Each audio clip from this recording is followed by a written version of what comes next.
10 detik lagi, kita akan saksikan talk show fenomenal dalam sejarah.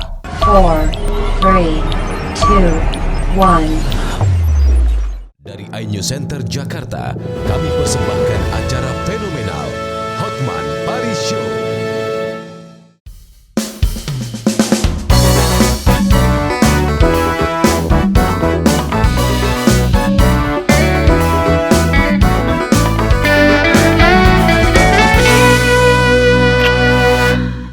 Pemirsa, ketemu lagi di Hotman Paris Show dengan topik pejabat publik yang sedang ngetop Bapak Sandiaga Uno.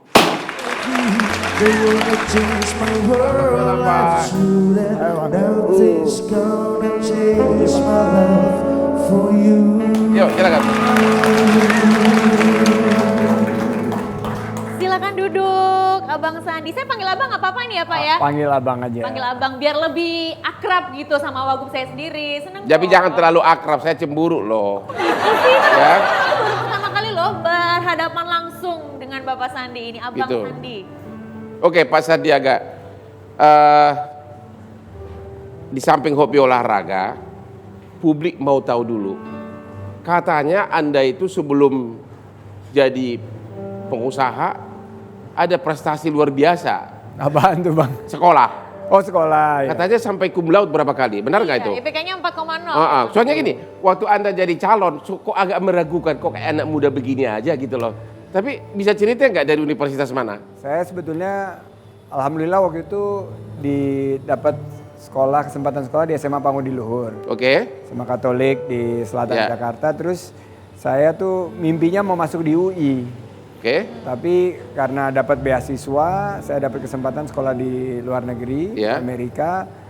Di situ kesempatan pertama kali ke luar negeri dan ya karena jadi bilang IPK tinggi ini takutnya disangka kutu buku. Tapi memang saya sukanya ke library.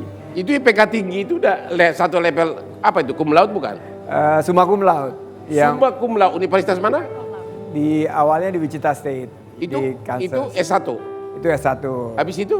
Habis itu saya pulang sempat kerja dulu, setelah itu dikirim dapat beasiswa lagi untuk S2. Nah itu saya dapat 4,0 dari 4,0. Cum laude lagi? Summa cum laude lagi. Ya. Waduh, memang. Jadi S1 dan S2 super. Tapi mukanya nggak meyakinkan ya bang. Pak, justru itu waktu mencalonkan Anda itu jadi cagup, kok orang rada-rada, ini siapa sih ini orang gitu loh. Terutama di Kopi Joni. Oke, sesudah itu pulang, kok tiba-tiba kaya raya, dari mana, gimana caranya? Enggak dulu kaya raya bang. Ya gimana coba? Kan kerja dulu jadi profesional. Saya Ya. tuh dulu salah satunya sering mengikuti case-case yang dipegang oleh abang waktu Oke. abang Oh jadi pengagum saya dulu? Oh iya dong. Siapa yang nggak kagum Hotman Kenapa Paris? bukan saya yang cagup duluan ya? Dulu tuh ada anggapan di dunia usaha waktu saya profesional Ya. bahwa ada satu lawyer yang nggak pernah bisa dikalahkan. Ada satu lawyer tidak pernah dikalahkan gitu loh. Ya. Dan itu dan tidak terkalahkan khususnya di masalah-masalah pelik dunia usaha itu yaitu Hotman Paris Hutapea. Wah, ini jadi tamu saya atau dia nih? Bukan. Oke, Nah, terus? terus setelah itu kan krisis. Ya benar. Krisis saya di PHK. Benar. Dari pekerjaan saya ya sempat ngalamin susah. Benar. Yaitu kehilangan pekerjaan, kehilangan penghasilan, saya balik lagi ke Jakarta. Oke. Tadinya tinggal di Singapura. Di situ saya akhirnya tinggal lagi di rumah orang tua. Tahun berapa itu? Itu tahun 97. 97 masih tinggal sama orang tua. Ya balik lagi tinggal orang tua karena nggak punya rumah. Nggak punya rumah tahun 97. Di PHK. Akhirnya di ya. PHK. Akhirnya saya mulailah melakukan Usaha sendiri. belum usaha sendiri. Saya dulu ngelamar-lamar kerja, tapi nggak akan ada lamaran kerja yang bisa 97 diterima. Anda masih mencari usaha sendiri. Saya udah jagoan pilot di situ. Oh, Bapak dulu semua setiap restrukturisasi yang besar itu semua dipegang oleh Benar, Bang itu semua Hotman. perusahaan Hasim semua saya yang pegang. Iya. Sampai transaksi dari Pati, lawan banker trust semua internasional Iya, saya yang pegang. semua semen Cibinong, Waduh, kenapa ada. saya bukan saya yang calon jadi gubernur ya? Oke, terus? Jadi setelah itu akhirnya mentok nggak dapat kerjaan, ditolak terus. Akhirnya saya karena keterpaksaan membuka usaha konsultan. Konsultan keuangan. Kalau Bapak kan konsultan hukum, saya konsultan Oke. keuangan. Oke. Nah, Ya. awalnya jatuh bangun karena siapa yang mau kasih kepercayaan kepada anak usia 27-28 tahun. 27 waktu itu. Iya, Oke, 27-28 tahun terus? untuk merestrukturisasi perusahaan. Benar.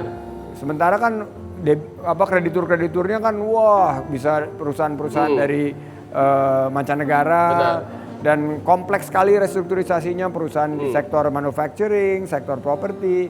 Tapi akhirnya alhamdulillah ada satu pengusaha yang memberikan kepercayaan kepada saya dan di situ saya alhamdulillah bisa mulai membangun usaha. Itulah didirikan PT Rekapital pertama. ya, Rekapital. Setelah itu setelah 1,5 tahun berjalan ketemu sama anaknya mentor saya, Pak William Suryajaya. Oke. Saya kan sangat mengidolakan Pak William Suryajaya. Waktu itu pernah menjadi mentor saya. Ya.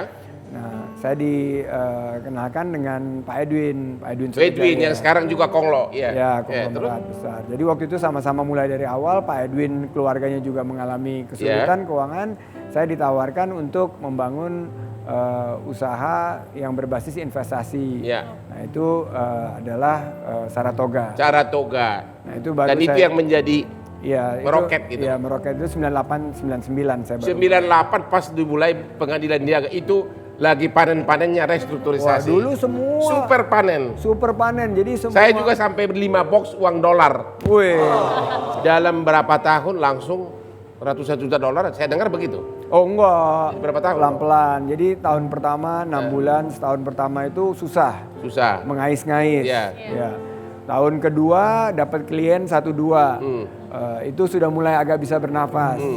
Tahun ketiga kita dapat kesempatan. Mulai kalau ada restrukturisasi surat utang dulu Ya. kita belikan adanya 2-3 sen, ada yang 5 sen per dolar ya waktu Oh, itu. jadi di buy out gitu kan? Kita buy out, Oke, surat jadi utangnya nggak kita dibayar beli, honor ya? Nggak dibayar honor. Wah, itu kita termasuk- dibayar oh, iya, surat iya, benar, utang. iya, iya. Setelah itu begitu naik harga saham atau harga surat utangnya itu yang kita dapat profit. Kadang-kadang naik sampai 20-30 kali lipat. Nah itu di situ yang mulai memupuk Situlah. Kesimpulannya dalam tempo berapa tahun terkumpul berapa ratus juta dolar?